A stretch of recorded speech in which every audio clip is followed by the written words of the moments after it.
Je vais vous parler de la jurisprudence pénale de la Cour de cassation française en droit de l'environnement. Le droit pénal de l'environnement peut se définir comme l'ensemble des dispositifs répressifs mis en place pour protéger les différents éléments qui composent l'environnement en sanctionnant les activités humaines qui les menacent ou les dégradent. Il a la caractéristique d'imbriquer l'administratif et le pénal qui sanctionne souvent la méconnaissance de prescriptions administratives. Le nouveau code pénal de 1994 n'a intégré aucun délit d'atteinte à l'environnement, bien qu'il vise, parmi les intérêts fondamentaux de la nation devant être protégés pénalement, l'équilibre du milieu naturel et de l'environnement. Le droit français dispose désormais d'un ancrage constitutionnel dès lors que la Charte de l'environnement a intégré en 2005 le bloc de constitutionnalité.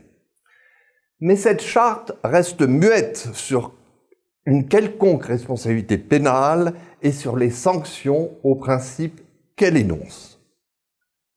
Malgré le Code de l'environnement en 2000, ce droit est resté complexe compte tenu des multiples matières et milieux à protéger, l'eau, l'air, les déchets, les installations classées, et de l'absence de regroupement des incriminations pénales en son sein, qui relèvent parfois du Code rural, du Code de la santé publique, du Code forestier.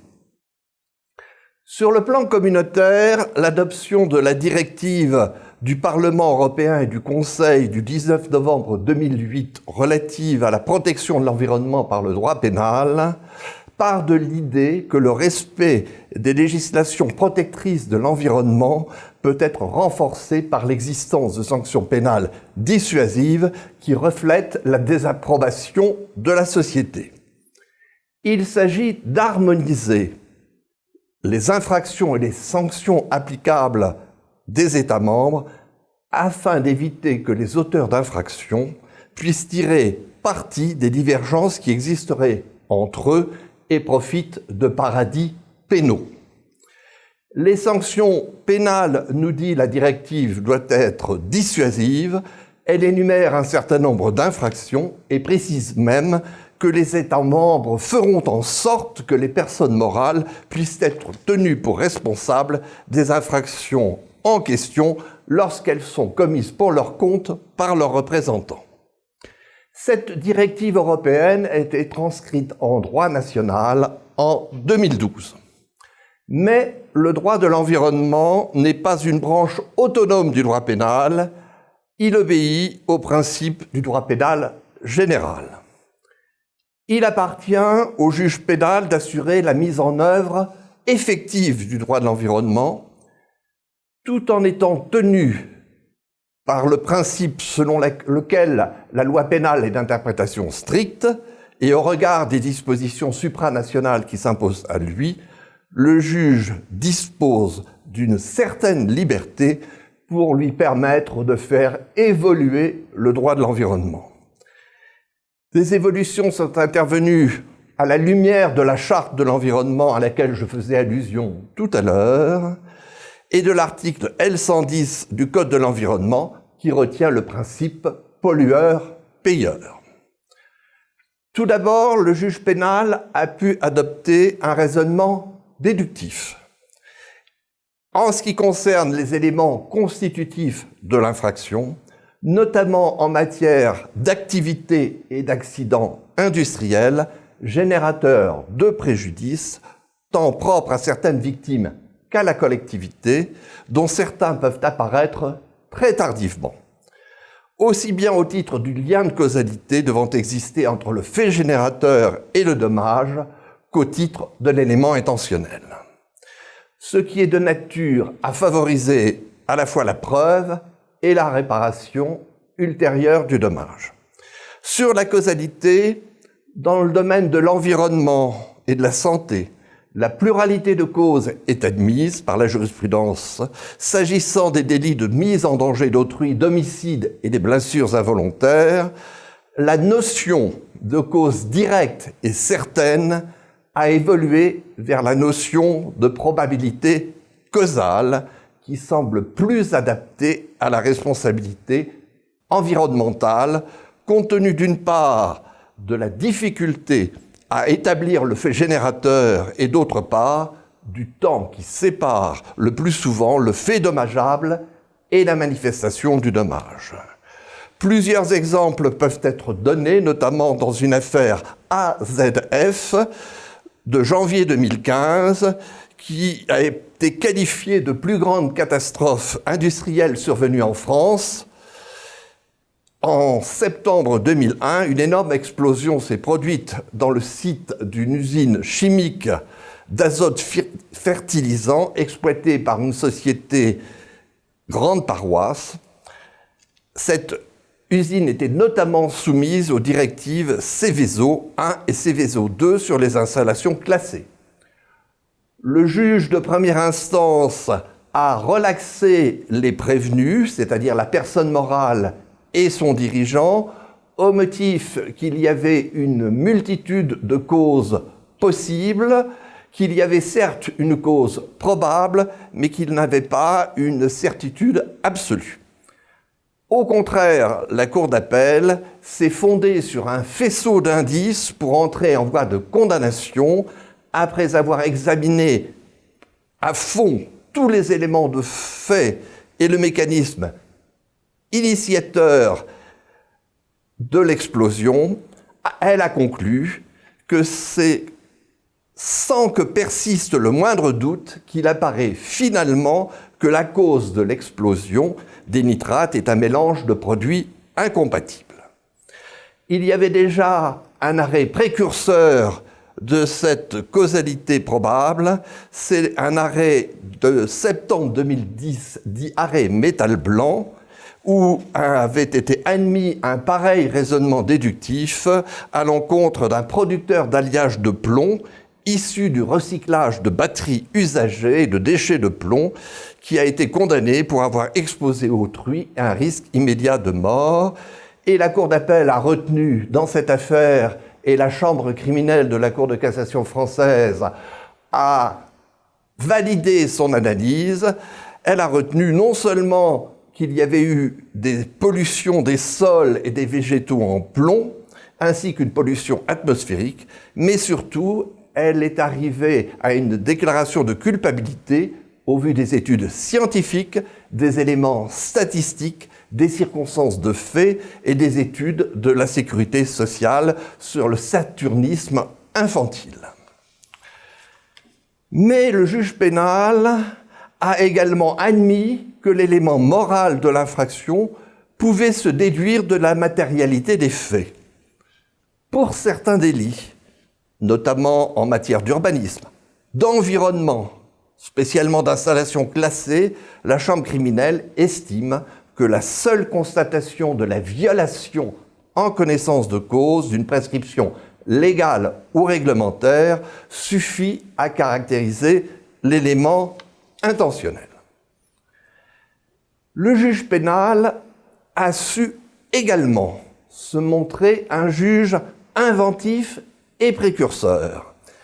Ainsi, en matière de pollution marine, le juge pénal a interprété de façon extensive la notion de faute de témérité aux fins de permettre une indemnisation plus large, et également il a admis pour la première fois la notion de préjudice écologique pur. Le législateur est venu consacrer cette évolution jurisprudentielle. Dans une affaire Erika, du nom d'un navire pétrolier maltais qui s'est brisé au large des côtes bretonnes le 12 décembre 2009, alors que plus de 15 000 tonnes de fioul lourd se sont déversées sur les côtes, il a été retenu à l'encontre de tous les intervenants à l'acte de transport une faute de témérité. Mais surtout, Cet arrêt de la Chambre criminelle du 25 septembre 2012 est connu pour avoir consacré l'existence d'un préjudice écologique pur, défini comme toute atteinte non négligeable à l'environnement naturel, qui est sans répercussion sur un intérêt humain particulier, mais qui affecte un intérêt collectif légitime. La chambre criminelle de la Cour de cassation a été amenée ensuite à préciser comment il convenait d'apprécier ce préjudice. Le juge doit chiffrer le préjudice écologique pur, au besoin en recourant à une expertise. La loi du 8 août 2016 sur la reconquête de la biodiversité est venue consacrer cette évolution jurisprudentielle.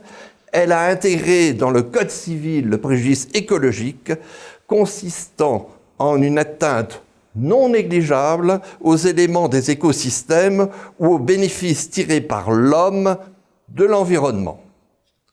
La réparation, nous dit cette loi, s'effectue en priorité en nature. La loi précise les titulaires de l'action permettant d'agir à l'encontre des responsables, c'est-à-dire l'État, l'Agence française pour la biodiversité, les collectivités territoriales dont le territoire est concerné et, très important, les associations agréées depuis au moins 5 ans.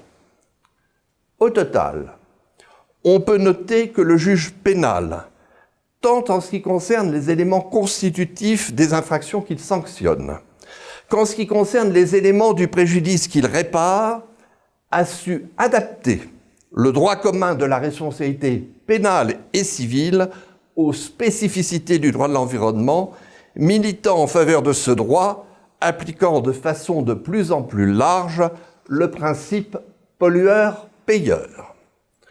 Les lois récentes marquent une nette tendance à l'aggravation des peines, mais même si elles atteignent le maximum de l'amende encourue, dans l'affaire Erika, on arrive à la somme de 75 000 €, cela reste dérisoire au regard du chiffre d'affaires de la personne condamnée pour faute de témérité. Pour conclure, je dirais que le constat est en demi-teinte. Les auteurs sont assez critiques sur l'effectivité du droit pénal de l'environnement. Les poursuites et les peines prononcées régressent. Il n'y a pas, il faut le regretter, de statistiques fiables. Une exception, toutefois, pour le délit de rejet volontaire d'hydrocarbures par les navires. Les amendes sont en cette matière dissuasive et également peut être prononcée la mesure de retenue du navire, ce qui amène l'affréteur à réfléchir. Le recours répandu de la transaction pénale étendue par l'ordonnance du 11 janvier 2012 n'a pas eu pour effet d'augmenter l'efficacité du système et réclamé par certains auteurs la mise en place d'un arsenal répressif international. Le droit de l'environnement, nous pouvons tous le constater, est en constante évolution. Le juge pénal, qui a su se montrer précurseur dans certains domaines, a toute sa place dans la poursuite de cette évolution.